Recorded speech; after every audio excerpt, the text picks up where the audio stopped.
శుభోదయం.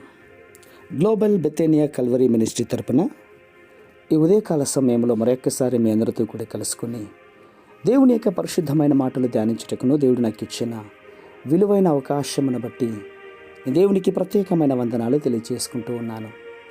ఈరోజు కూడా పరిశుద్ధమైన వేద గ్రంథంలో నుండి మరి యొక్క చక్కటి మాటను చదువుకుందాం.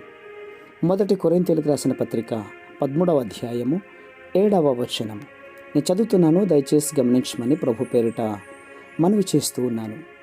1 కొరింథీయులకు రాసిన పత్రిక 13వ అధ్యాయము 7వ వచనము. అన్నిటికీ తాలుకొనును, అన్నిటినీ నమ్మును, అన్నిటినీ నిరీక్షించును, అన్నిటినీ ఓర్చును. దేవునికి స్తోత్రం కలుగునుగాక. అవును ప్రియులారా, దేవాలయమును దొంగల గుహగా చేసినప్పుడు యేసు ప్రభువారు కోపపడ్డాడు. యేసుక్రీస్తు యొక్క శిష్యులు చిన్నపిల్లలను ఆటంకపరుస్తున్నప్పుడు కూడా క్రీస్తు వారు కోపపడ్డారు. ప్రేమతో నిండినటువంటి కోపంతో బాధపడుతున్నాడే కానీ ఆ ప్రేమను ప్రేమించి గద్దించే ప్రేమే ఈ ప్రేమ.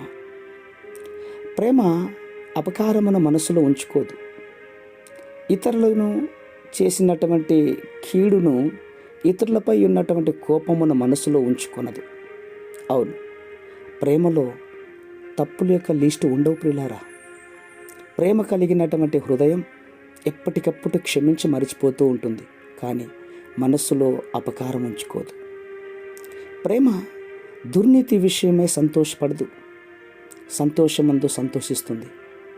ప్రేమ సంతోషిస్తుంది. ప్రేమ తాను ప్రేమించిన వారి కొరకు ఎంతగా నష్టపోయినా, ఎంతగా బాధపడినా వారి విషయమే అంతగా సంతోషిస్తుంది. ప్రేమలో సంతోషముంది ప్రియులారా. ప్రేమ ఇతరులకు సంతోషమిస్తుంది. ప్రేమ దుర్నీతితో సంతోషించకుండా సత్యమందు సంతోషిస్తుంది.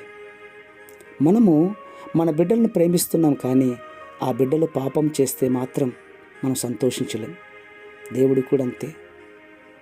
లోకమును ఎంతగా ప్రేమించాడు, కానీ లోకము ఆయన మీద తిరగబడినప్పుడు ఆయన హృదయంలో నొచ్చుకున్నాడు.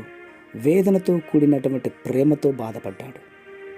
ఒక స్త్రీ ప్రసవ వేదన పడి బిడ్డను కంటుంది, కానీ ఆ బిడ్డను చూసుకున్నప్పుడు ఆ వేదనను మరిచి సంతోషిస్తుంది. ఆమె అంత వేదన పడిందో అంతగా సంతోషిస్తుంది.